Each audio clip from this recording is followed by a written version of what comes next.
So let's talk about the results now. When we are covering the results, I'm going to go through three separate responses. The first one is just, is there a temperature difference across these three different field testing environments? So we've got Wisconsin, Pennsylvania, and Georgia for approximately the same time period across these three sites.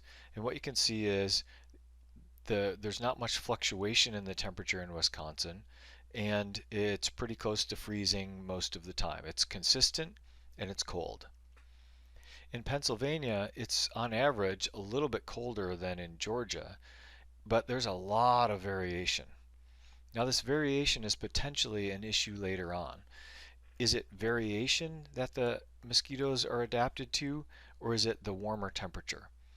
They kind of ignore the variation in their paper. They don't look at the role of temperature variation in egg survival, but temperature variation is a very stressful thing. One day it's really warm, the next day it's freezing. One day it's really warm, the next day it's freezing. This is a very stressful thing. Consistently cold, hey, if I'm adapted to consistently cold, great. As long as things don't fluctuate, I'm good. But in Georgia, there's large fluctuations. In Pennsylvania, it's even more drastic, the fluctuations. So that could be a potential critique down the road too. Nonetheless, they sort of ignore that variation and they look at, hey, the average temperature is warmer in Georgia, intermediate in Pennsylvania, and coolest in Wisconsin. Not much of a surprise. The second response is there a difference in diapause incidence? So the first thing that we're going to talk about that they mention in the text for table 2 is these three different models.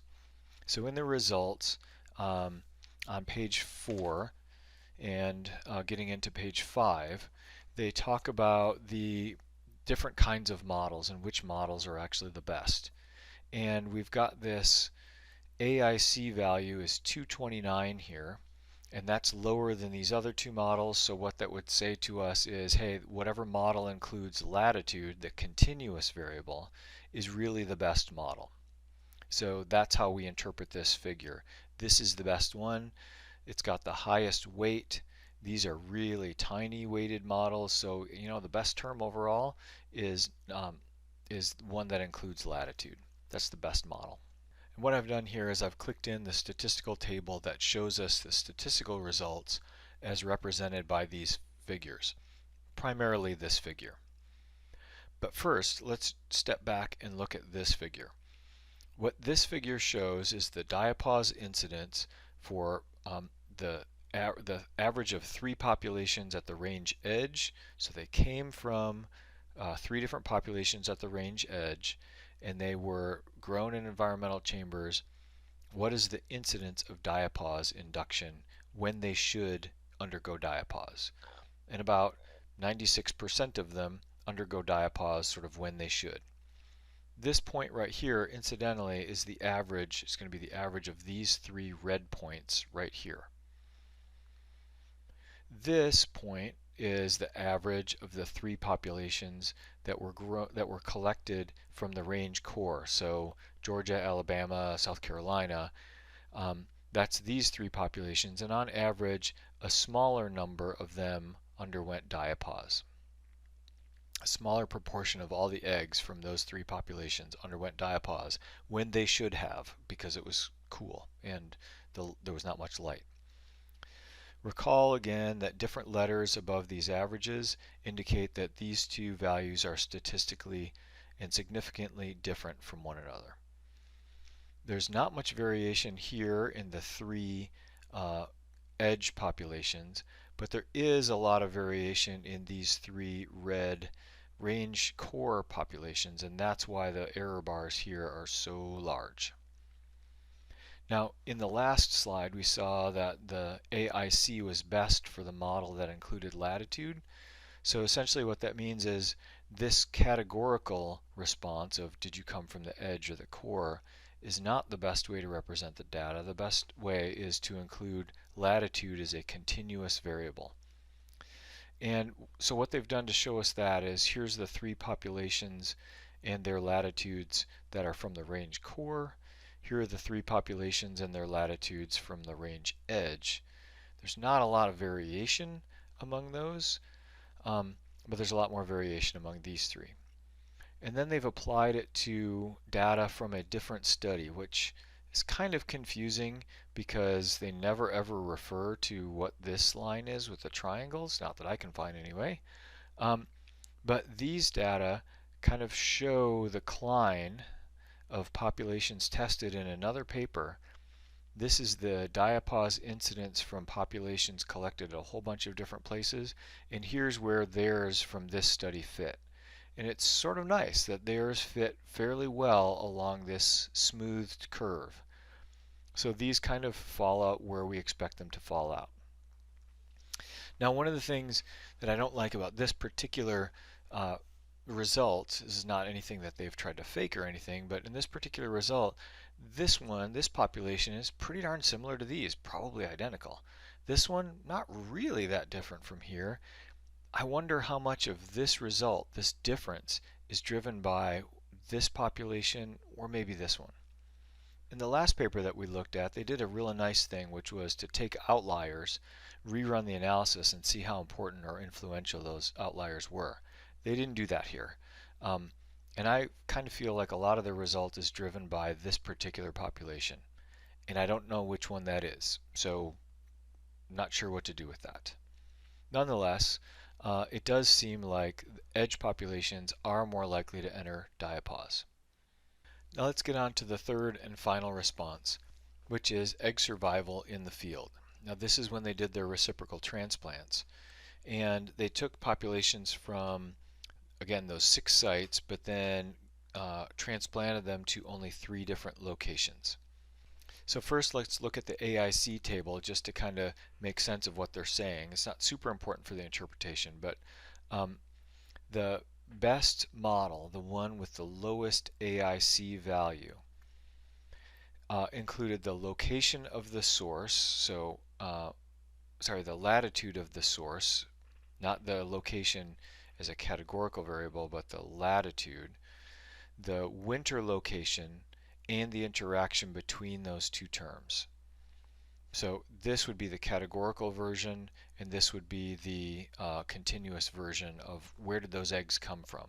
And so what this suggests anyway, it's not an enormous difference between these two in terms of AIC, but what this suggests anyway is that future studies wanting to look at this should include latitude as a variable and should not just boil it down to were you inside the range or were you outside the range.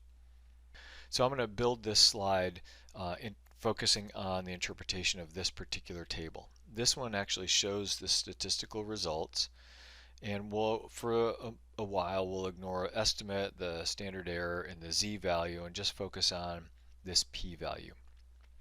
So the p-value indicates, again, significant difference from 0. And then this is all just for survival. So we're going to look at the intercept. We'll just ignore the intercept because it means something but nothing biologically interesting.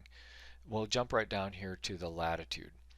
So the question this term asks is, did egg survival on average across all the other things they looked at, did that differ by the latitude of the collection site?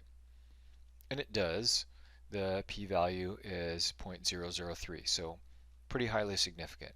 Egg survival differed across the different latitudes. The next 3 lines all talk about or ask the question of, was egg survival different from 0 at each of these sites?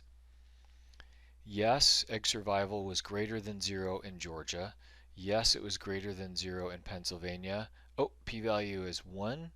Egg survival was 0, was not different from 0 in Wisconsin. So these eggs don't survive in Wisconsin, but they do in Georgia and they do in Pennsylvania. We don't know about differences between Georgia and Pennsylvania here, only that there's positive survival and Pennsylvania has positive survival. It's this last bit that gets at more of this local adaptation question down here. These last 3 lines get at the interaction between latitude and winter location. So remember, if we were to jump back up to here, latitude and winter location was the 3rd term that was important here in this model. Latitude and winter location in Georgia, not significant. So what that says is that if you come from a high elevation or high latitude or low latitude and you're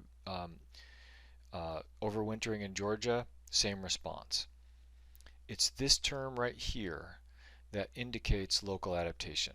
And we'll show this in the figure in the next slide, but statistically what this says is that coming from different latitudes means that you have different survival in Pennsylvania than if you came from some other kind of latitude. Let's show that in this next picture. So a lot of stuff here. I put this material in from the paper just so that we can reference that when we talk about this in class and so that you can find it in preparation for class. Here are 4 points that they get out of these two figures. First of all, let's walk through the one on the left because it's a little simpler to interpret. Ultimately, though, what they argue is, remember, the model that included latitude is a better predictor than the model that included the category of core versus edge. So let's start here. We've got survival of eggs on the y-axis, and we've got the 3 testing locations. If we grow them, or if we try to get these eggs to hatch in a chamber, doesn't matter whether they come from the edge or from the core, they have very high hatching rates. So they're all viable. They all overwintered in the chamber, so to speak, but it's such a mild environment that they're all going to do really well. In this second column, they have been collected from either the edge or from the core, and then they have been placed in the core habitat in Georgia, and they're indistinguishable. They both survive at very high rates, about 70% or so, so it's not as high as in the chamber, but they both survive at pretty good rates. If we go back up here, remember that in Georgia they both survived at similar rates, so that's the p-value there. Now when these eggs from the edge are transplanted to Pennsylvania, which is at the edge habitat, if the 3 populations from the edge are featured here and the average of the 3 populations from the core are featured here, and you can see that the average of the 3 core populations has much lower survival, about 40% when they're overwintered in Pennsylvania, and it's about 70% here. So almost double the survival rate if they come from the north. So that is their evidence of local adaptation. So all of them did well in the chamber, all of them did fairly well in the core, but edge populations did better than core populations in the edge location. And what I say here in this final point is there's no apparent cost of having diapause alleles. So the populations here that came from the edge but are that overwintered in the core, they do about as well as these guys do. If there was some cost of diapausing that they could detect in this particular experiment, then the open circles, the ones that came from the edge, would be down lower here. So we would get more of a clear crossing like in this part of this image. We don't get that. We get everybody does equally well in the core. It's on the edge of these populations, or edge of the distribution, where the northern populations do especially well. That's their evidence of local adaptation. Now again, as they say, this particular figure is a slightly better model. The top line represents populations collected across all 6 sites, but then overwintered in the chamber under the best possible conditions, and you see that latitude doesn't matter. They all do really well. If they overwinter in Georgia, again, this line is flat. All of them do equally well. Now, if you note down here, the survival rate of this one population, again, we don't know where it comes from, but the survival rate of this one population is particularly low. If it wasn't for that one population, we might get a positive slope, but I don't know. I'm not quite sure why they don't talk a little bit more about this particular population. But if we look at the overwintering site of Pennsylvania, and here are again all 6 of our populations, The ones that have the lowest survival rate are the ones that come from the south, and the ones that have the highest survival rate are the ones collected from the north. So again, this is evidence that the northern populations, these three, do especially well when grown in Pennsylvania and overwintered in Pennsylvania than do these three that come from the south. Again, these same data but just represented a little bit differently. So the overall take home of the results. Is the whole species in North America adapted to cold winters? That's sort of the null hypothesis. No, doesn't seem so, because there's a difference among the source population in terms of both diapause and egg survival. Are the edge populations locally adapted to cold winters? That's the alternate hypothesis, the one that they expected they would find support for. Yeah, they find decent evidence that the edge populations initiate diapause more often at appropriate conditions, when it's cooler, when there's more darkness per day than light, and they have that shown in result number 2. And also edge populations have higher egg survival in cold environments, and that's the result that I just talked about, result number 3. There do not seem to be costs to edge populations for retaining diapause ability. In fact, if we go back and look at this last figure, these are the edge populations. This one open circle and these two open circles. Gosh, maybe these two even do better on average than these three open circled ones from the south. So these are 3 southern populations, these are 2 northern populations. If we throw that one out and throw that one out, I would argue that the northern populations even do better in Georgia. Maybe these northern populations are like super populations. They didn't really talk about that. There's a lot of variations. You can't just throw out this one and reinterpret it. That's not fair. But there do not seem to be any particular costs to these edge populations for retaining the diapause ability. Edge populations do equally well, maybe even a little bit better in the south. So let's talk real briefly about some discussion and kind of take-home practical applications here. So in the 30 years that these mosquitoes have been in the United States, there does appear to be even more evidence that they have evolved. That's 30 years, and at 10 generations per year, that's a lot of generations. They probably undergo fewer than 30 generations per year in the US, because that estimate of 10 per year is from tropical populations. Potentially even as few as 2 or 3 generations per year in the north. It would be interesting to look into whether the number of generations per year varies across the cline. For example, maybe there's 7 generations per year in the south, but only 2 per year in the north.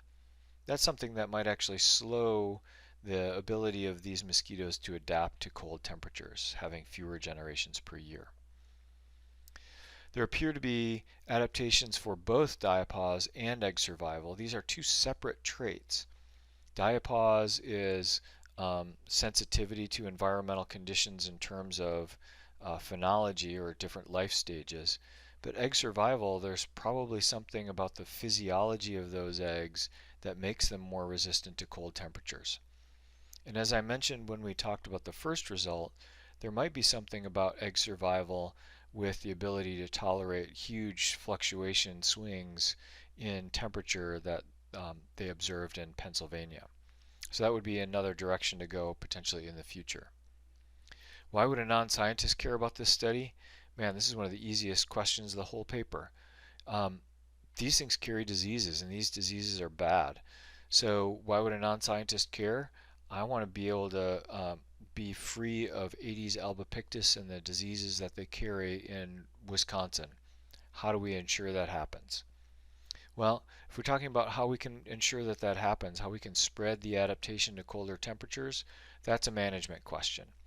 And so they have some recommendations for how to manage these populations, again, going forward. But these things are going to take a lot of time.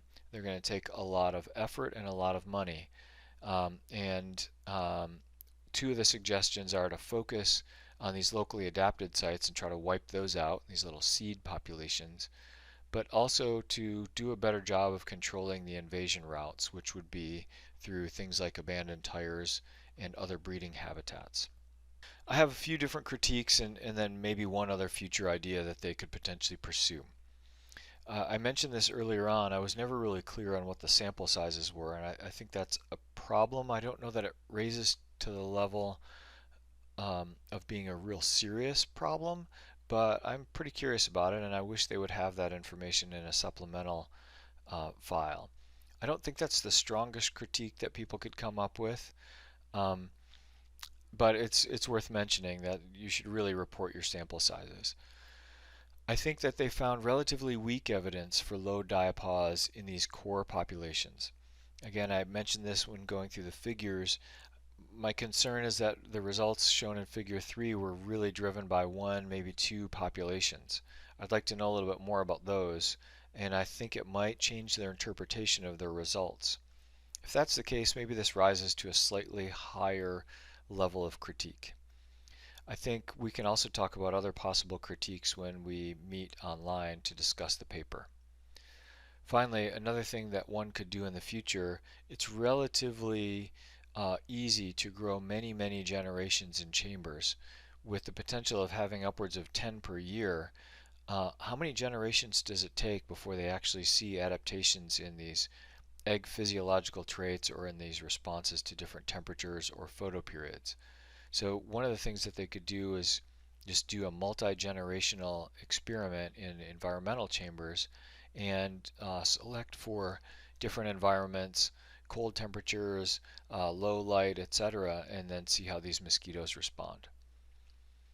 Okay, so we'll talk about a bunch of these things, I'm sure, either on the discussion boards or in our video conference during class. I hope these were helpful, and I'll talk to you later.